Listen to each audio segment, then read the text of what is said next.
সুপ্রিয় দর্শক, আসসালামু আলাইকুম। সবাইকে স্বাগত জানাচ্ছি আজকের গুরুত্বপূর্ণ সংবাদে। প্রথমেই জানিয়ে দিচ্ছি সংবাদ শিরোনাম, পরে বিস্তারিত। রংপুরে রাজনৈতিক ভূমিকম্প, লাখো মানুষের ঢল, চূর্ণ বিচূর্ণ বিএনপি, আক্ষরিক অর্থেই জামায়াতের দখলে পুরো বিভাগ। শুনছিলেন সংবাদ শিরোনাম, এখন বিস্তারিত।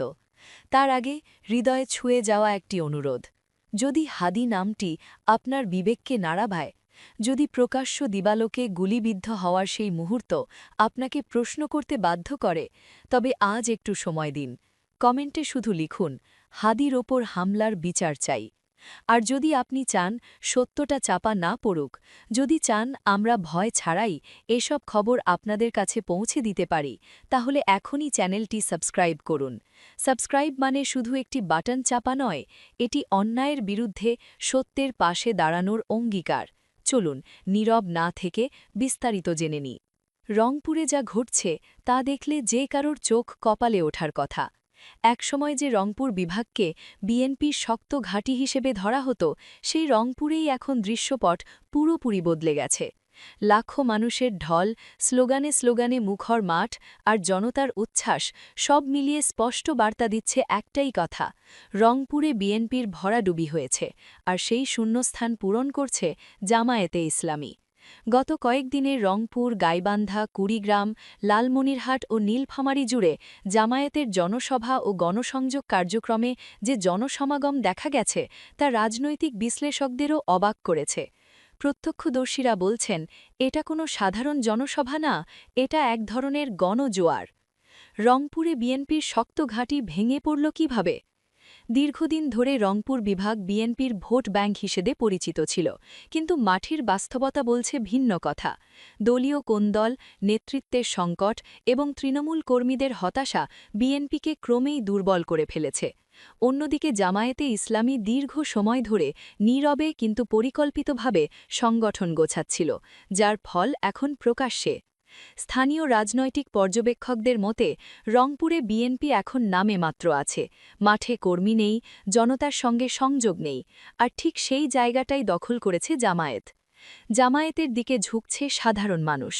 জামায়াতের সমাবেশগুলোতে শুধু দলীয় কর্মী নয়, দেখা যাচ্ছে কৃষক, শ্রমিক, ব্যবসায়ী, এমনকি তরুণ ভোটারদের ব্যাপক উপস্থিতি। বক্তৃতায় উঠে আসছে দুর্নীতিমুক্ত রাষ্ট্র, ন্যায় বিচার ও ইসলামী মূল্যবোধের কথা, যা সাধারণ মানুষের মনে নতুন করে আশা জাগাচ্ছে। একজন প্রবীণ ভোটার বলেন, অনেক দল দেখেছি, অনেক প্রতিশ্রুতি শুনেছি, কিন্তু জামায়াত যেভাবে মাঠে আছে, মানুষের কথা শুনছে, এটা আগে দেখিনি। রংপুর দেখে চোখ কপালে তারেক রহমানের। রাজনৈতিক অন্দরমহলে জোর আলোচনা, রংপুরের এই চিত্র দেখে নাকি বিএনপির ভারপ্রাপ্ত চেয়ারম্যান তারেক রহমানও নিজে বিস্মিত। দলীয় সূত্রে জানা গেছে, রংপুর বিভাগের রিপোর্ট পেয়ে বিএনপির হাই কমান্ডে চরম উদ্বেগ তৈরি হয়েছে। যেখানে নির্বাচনের আগে শক্ত অবস্থানে থাকার কথা, সেখানে বাস্তবে দেখা যাচ্ছে উল্টো চিত্র। এক বিএনপি নেতা নাম প্রকাশ না করার শর্তে বলেন, রংপুরে পরিস্থিতি আমাদের ধারণার চেয়েও খারাপ।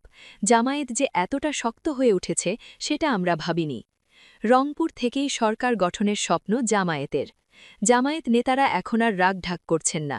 প্রকাশ্যেই বলা হচ্ছে, রংপুর বিভাগ থেকেই সরকার গঠনের ভিত্তি তৈরি হবে। তাদের দাবি, এই অঞ্চলেই সবচেয়ে বেশি সাংগঠনিক শক্তি ও জনসমর্থন তৈরি হয়েছে। জামায়াতের এক শীর্ষ নেতা বলেন, রংপুর আজ আমাদের পরীক্ষাগার। এখানকার মানুষ যে রায় দিচ্ছে, তার সারা দেশের প্রতিফলন হবে ইনশাআল্লাহ। রাজনীতির নতুন সমীকরণ। সব মিলিয়ে রংপুর বিভাগের পরিস্থিতি বাংলাদেশের রাজনীতিতে একটি নতুন সমীকরণের ইঙ্গিত দিচ্ছে। একসময়ের বিএনপির দুর্গ এখন ভেঙে পড়ছে, আর সেই জায়গায় শক্ত ভিত গড়ে তুলছে জামায়াতে ইসলামী। প্রশ্ন একটাই, রংপুরের এই ঢেউ কি সারা দেশে ছড়িয়ে পড়বে? উত্তর দেবে আসন্ন নির্বাচন। তবে একটি কথা নিশ্চিত, রংপুর আর আগের রংপুর নয়।